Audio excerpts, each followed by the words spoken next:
এমন একটা মাটনের রেসিপি যদি বাড়িতে আসা অতিথির পাতে তুলে দিতে পারেন, তাহলে আপনার জন্য আর অবশিষ্ট এক পিসও মাংস থাকবে না, এইটুকুনি কথা দিতে পারি। প্রথমেই মটন ম্যারিনেশনের জন্য দিয়ে দিতে হবে 1 চামচ হলুদ, 1 চামচ নুন, 1 চামচ ধনে গুঁড়ো, 1 চামচ জিরে গুঁড়ো। পরে এর মধ্যে দিয়ে দিন 2 চামচ রসুন বাটা, 2 চামচ আদা বাটা এবং 2 চামচ কাঁচা লঙ্কা বাটা, 3টে বড় সাইজ পেঁয়াজ বাটা। এরপর 500 গ্রাম মাংসের জন্য আমি এখানে 2 চামচ টক দই দিয়ে দেবো। সাথে ঝালের জন্য অ্যাড করে দিন লাল লঙ্কা গুঁড়ি 1 চামচ, 1 চামচ কাশ্মীরি লঙ্কা, 1 চামচ গোলমরিচ গুঁড়ো এবং স্বাদ মতো নুন আর অল্প একটু চিনি আর 2 চামচ সর্ষের তেল। এবারে খুব ভালো করে ম্যারিনেশন করে 1 ঘন্টার জন্য সাইড করে দিন। এবারে চলে আসুন আপনার হাতের জাদু দেখাতে। প্রথমেই কড়াইতে সর্ষের তেল দিয়ে তাতে 4-5টা গোটা গরম মশলা দিয়ে দিন।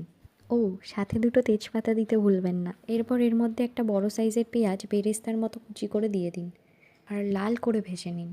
পেঁয়াজ ভাজা হয়ে গেলে এর মধ্যে আগে থেকে ম্যারিনেশন করা মাংসটাকে দিয়ে ভালোভাবে কষাতে থাকুন। ভালোভাবে কষানো হয়ে গেলে এর মধ্যে থেকে তেল ছাড়তে শুরু করবে। ঠিক এই অবস্থায় মাংসটাকে সেদ্ধ হতে দিয়ে হেডফোন কানে গুঁজে চিল করুন। এরপর 20 মিনিট পর ফিরে এসে মাংসটাকে চেক করে নিন। মাংস সেদ্ধ হয়ে গেলে তাতে চায়ের লিকার দিয়ে দিন। ব্যাস, গরম গরম সার্ভ করুন। ও হ্যাঁ, আপনার জন্য 2 পিস ছড়িয়ে রাখতে কিন্তু ভুলবেন না।